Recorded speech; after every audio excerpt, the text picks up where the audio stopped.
రెడీగా మాజీ మంత్రి కేటీఆర్ కు హైకోర్టులో ఎదురు దెబ్బ తగిలింది. ఈ ఫార్ములా కార్ రేస్ కేసు కొట్టివేయాలంటూ హైకోర్టులో కేటీఆర్ పిటిషన్ దాఖలు చేశారు. ఈ మేరకు విచారణ చేపట్టిన ధర్మాసనం క్వాష్ పిటిషన్ను కొట్టివేసింది.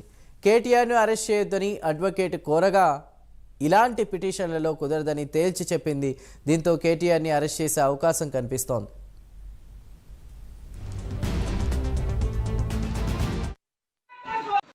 ఏసీబీ వాళ్ళు స్పష్టంగా చెప్పిర్రండి, అన్యాయం జరిగింది, ఆయనకు అధికారం లేకున్నా model code of conduct election commission వారిది పెండింగ్లో ఉండగా ఈయన సోకాల్డ్ క్యాబినెట్ మినిస్టరే తప్ప అప్పటికి ఆయన క్యాబినెట్ మినిస్టర్ కాదు.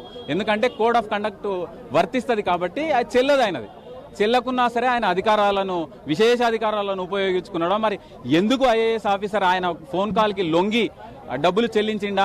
డబ్బులు చెల్లించిన 10 కోట్లకు మించి చెల్లించడానికి అవకాశం లేకున్నా ఒకటేసారి అమౌంట్ను డిస్బర్స్ చేసి దాన్ని ఫారిన్ ఎక్స్చేంజ్లోకి మార్చి లండన్ బేస్డ్ కంపెనీకి ట్రాన్స్ఫర్ చేయడం అనేది అనెథికల్, ఇమ్మోరల్, అది చాలా తప్పు. భవిష్యత్తు తరాలకు ఇటువంటిది చేయకుండా ఈరోజు హైకోర్టు చేసిన ఉత్తర్వులు శ్లాఘనీయం.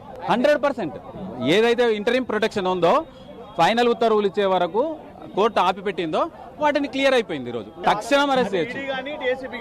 ED is different. ED court ముందు లేదు కాబట్టి ఈడీ ప్రశ్నిస్తుంది. ఈడీ ఎంబడే కస్టడీలకు తీసుకునే అవకాశాలు లేదు. కవిత గారిని చూసినాం మనం, 4 సార్లు ఎంక్వైరీ చేసిన తర్వాత 5వ సారి సాటిస్ఫై కానప్పుడు అరెస్ట్ చేశారు. కాబట్టి ACB is entitled to take the charge. 409 అనేది బాధ్యత కలిగిన ఒక వ్యక్తి తన పరిధిలోని ఖజానాను దుర్వినియోగం చేయకూడదు, ఎవరికి ఫేవర్ చేయకూడదు అనేది 409 చెప్తుంది.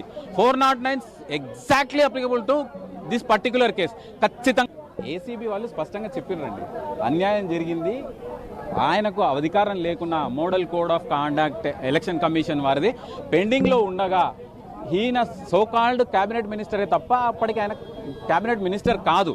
ఎందుకంటే కోడ్ ఆఫ్ కండక్ట్ వర్తిస్తుంది కాబట్టి అది చెల్లదు. ఆయనది చెల్లకున్నా సరే ఆయన అధికారాలను విశేషాధికారాలను ఉపయోగించుకున్నాడో మరి ఎందుకు ఐఏఎస్ ఆఫీసర్ ఆయన ఫోన్ కాల్కి లొంగి డబ్బులు చెల్లించిండా?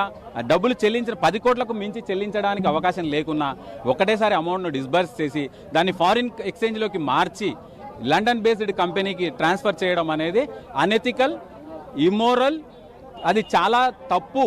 భవిష్యత్తు తరాలకు ఇటువంటిది చేయకుండా ఈరోజు హైకోర్టు చేసిన ఉత్తర్వులు శ్లాఘనీయం. 100% ఏదైతే ఇంటరిమ్ ప్రొటెక్షన్ ఉందో ఫైనల్ ఉత్తర్వులు ఇచ్చే వరకు కోర్టు ఆపిపెట్టిందో వాటిని క్లియర్ అయిపోయింది. ఈరోజు తక్షణం అరెస్ట్ చేయొచ్చు.